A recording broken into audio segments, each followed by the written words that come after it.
Musashi's Code, How to Master Self-Discipline Like a Warrior. We live in a time where discipline is marketed as a productivity hack. Wake up early, take cold showers, check boxes, track habits, and you'll be successful. But what if I told you that real discipline, the kind that changes your life, has nothing to do with routines or hacks? What if discipline isn't about control at all, but about liberation? That's what Miyamoto Musashi, the undefeated samurai and philosopher, understood centuries ago. He didn't just live discipline, he became it. And his code, his philosophy, is not about being a machine. It's about becoming free through mastery of the self. Musashi wasn't a man of comfort. He didn't care for appearances, pleasure, or even safety. He cared for truth. He lived simply. He slept in caves. He walked alone.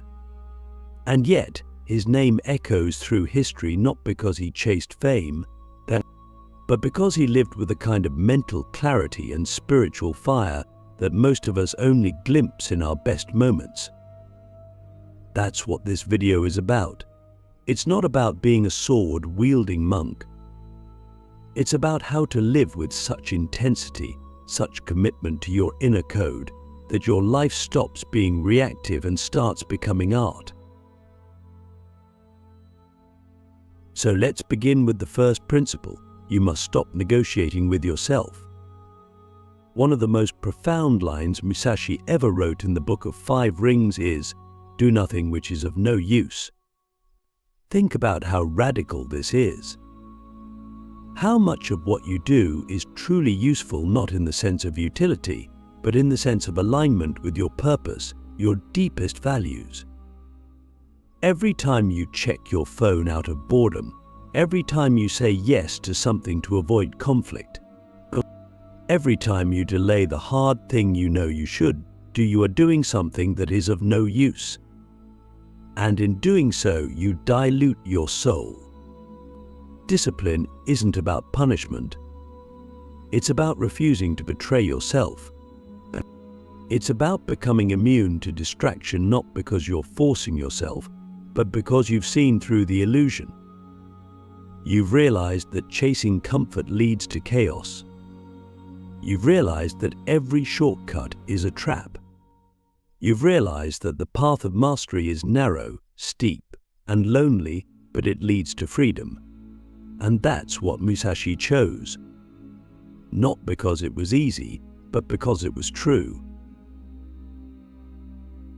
Now ask yourself this: how much of your life is shaped by what you want in the moment, rather than what you've committed to becoming? That's the fracture. That's where discipline dies. When your identity is determined by desires rather than decisions, you are no longer in control. You are pulled by every whim, every emotion, every external influence. But when you commit to a path, when you burn the bridge behind you, when you say, "This is who I am, no matter how I feel today," you begin to forge something unbreakable: character. Musashi understood this better than anyone. He fought over 60 duels and never lost. Not because he was the strongest or the fastest, but because he knew himself better than anyone else. He didn't flinch. He didn't hesitate. He didn't second guess. And that's what most of us are missing: not motivation, but clarity. We don't know what we're fighting for. We haven't defined our own code, and without a code, discipline is just noise. Click subscribe to this channel to get more profound insights. Living by Musashi's code means making your life into a dojo. Every moment is training. Every decision is a test. Every thought is a weapon. And this isn't about perfection. It's about presence. Discipline isn't about never falling. It's about rising faster every time you fall. It's about confronting the part of you that wants to quit and saying, "You don't run the show anymore." That voice, the weak one, the one that's afraid, the one that seeks comfort above growth. It's always there. But Musashi's way is to walk past it like a shadow, to see it and keep going anyway. This is not a mindset you turn on when convenient. This is who you become. And the more you live this way, the less you need external motivation. Because you're no longer chasing goals, you're embodying a principle. The principle that you are responsible for your own soul, that your time is sacred, that every day you delay your destiny is a day you're wasting your life. So I want to ask you something difficult. What are you tolerating right now that is weakening your spirit? What habits, what distractions, what lies are you allowing to live rent-free in your mind? And what would it look like to cut them off completely, not gradually, but with the precision of a sword? That's what Musashi teaches us. That self-discipline is not a gentle path. It is violent. It is surgical. You have to be willing to kill the parts of yourself that are keeping you small. And that's where everything begins to change.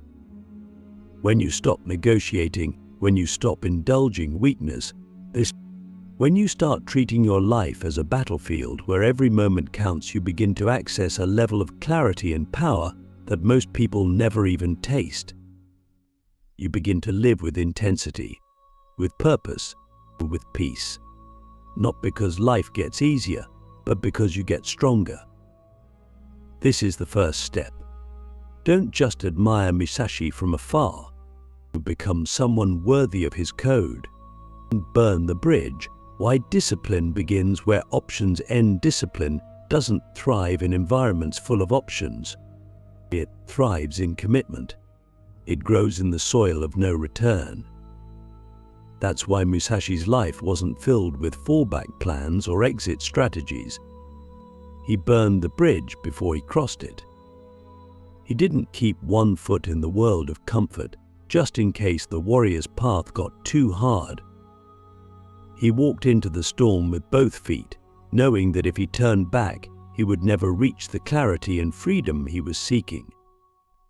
And that's where most of us fail. We keep the door open to mediocrity. We give ourselves too many choices, and those choices weaken us. When you always leave the option to quit, you will eventually take it.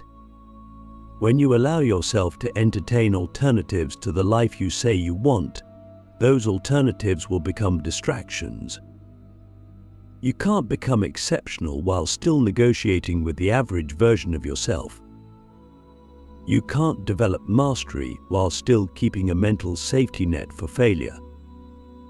What Musashi teaches us, and what most of us fear to admit, is that the path of discipline doesn't allow for half measures. It demands total commitment, not in bursts, but in consistency. Not when it feels good, but especially when it doesn't. The world tells you to keep your options open. But greatness comes from the opposite approach. It comes from choosing one thing and cutting off everything else. That's what the word decision literally means: to cut off, to eliminate the noise, to say, this is the path, and then to walk it, no matter how long, no matter how steep, no matter how lonely. Because once you decide, really decide, you free yourself from the constant anxiety of choice. And in that freedom, discipline becomes natural. It becomes the only way forward. Musashi didn't become the greatest swordsman in Japanese history because he had talent. He became great because he had clarity. He chose the path of the sword and committed to it with his whole being. He didn't dabble. He didn't diversify. He didn't worry about whether he was missing out on other lives he could have lived. He burned the bridge and walked forward again and again, through every duel, through every hardship, through every moment of doubt.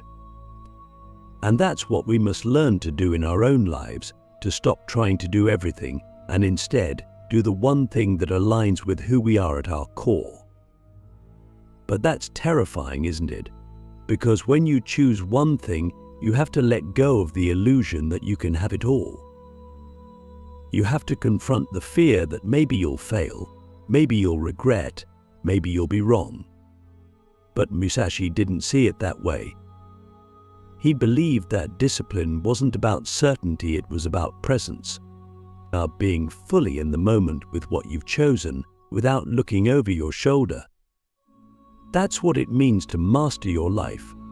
Not to control outcomes, but to control your response to whatever comes next.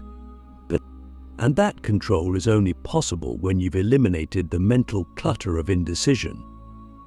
Ask yourself, what bridges are you still leaving unburned?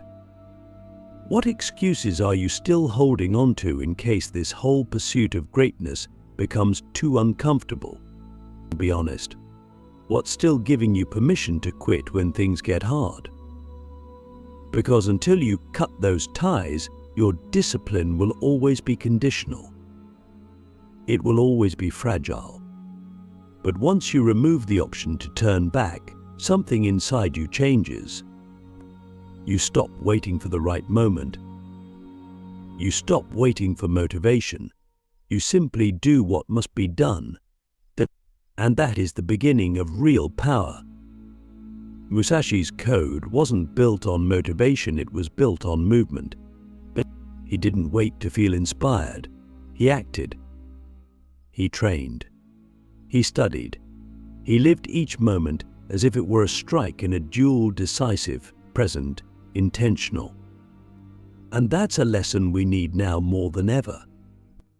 Because we live in a world that makes it easy to drift, easy to be passive, easy to numb ourselves with short-term pleasure and call it rest. But discipline is not a mood. It's a muscle. And it only grows when you stop giving it a way out. So here's the truth. If you want to master self-discipline like a warrior, you have to remove the escape hatches. You have to burn the bridge to your old life, the one driven by feelings, by fear, by comfort. And when you do, you'll discover something extraordinary. Discipline is no longer a struggle. It's who you are. The enemy within, conquering the inner opponent that sabotages your future. The most dangerous enemy is never the one in front of you, it's the one inside you. Musashi knew this. Long before he stepped onto any battlefield, he had already begun fighting a far more important war, the war against himself. That's the war we all face, whether we admit it or not. It's not the external challenges that truly defeat us. It's the voice in our own mind that whispers reasons to stop, to slow down, to compromise, to settle. And that voice, the inner opponent, is subtle, strategic, and always watching. And if you don't learn to confront it directly, it will sabotage your future before it even begins. This inner enemy doesn't use weapons. It uses delay. It uses doubt. It uses distraction. It makes you question your worth. It convinces you that you're not ready yet. It tells you that you'll start tomorrow, that you'll push harder next week, that you'll commit when the timing is better. But the timing will never be perfect. The path will never be easy. And the enemy within knows that if it can just keep you thinking instead of doing, hesitating instead of moving, it's already won. That's why Musashi didn't just train his body, he trained his mind. Because if your thoughts aren't disciplined, your actions never will be. So how do you conquer this inner opponent? You don't argue with it, you overpower it, and you act in spite of it.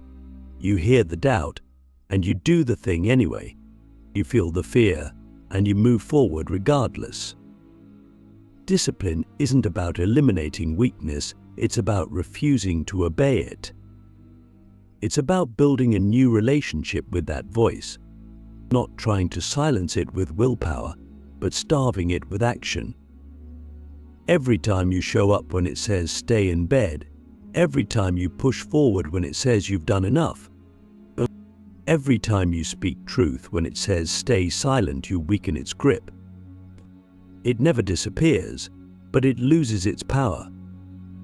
And eventually, it becomes background noise instead of your compass. Musashi described this process not in metaphysical terms, but in practical ones.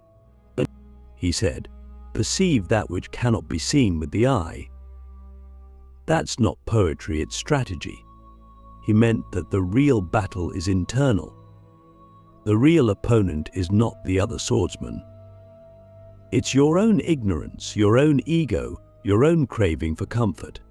But if you can see that, if you can recognize where your mind is tricking you into weakness, you can begin to cut through it. And once you do, you become incredibly dangerous, not just to others, but to every limitation you've ever accepted. Ask yourself, what patterns of thought are quietly running your life? What beliefs have you never questioned? What internal narratives are keeping you small? Are you waiting to feel ready? Are you convincing yourself that others have something you don't? Are you assuming that discipline is something you're born with, rather than something you build? These are the questions that reveal the enemy. And once you see it clearly, you can stop being manipulated by it.